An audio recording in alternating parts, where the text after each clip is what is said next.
ہمارے لیے آج کی انجیل مقدس متی کی انجیل، اس کا 4 باب 12 سے 17 آیت تک۔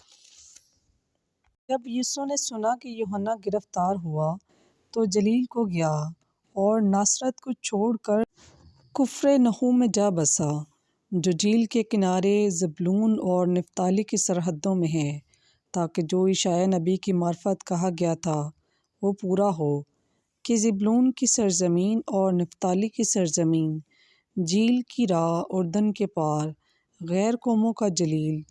جو لوگ اندھیرے میں بیٹھے تھے انہوں نے بڑی روشنی دیکھی، اور جو موت کے ملک اور سائے میں بیٹھے تھے ان پر روشنی چمکی۔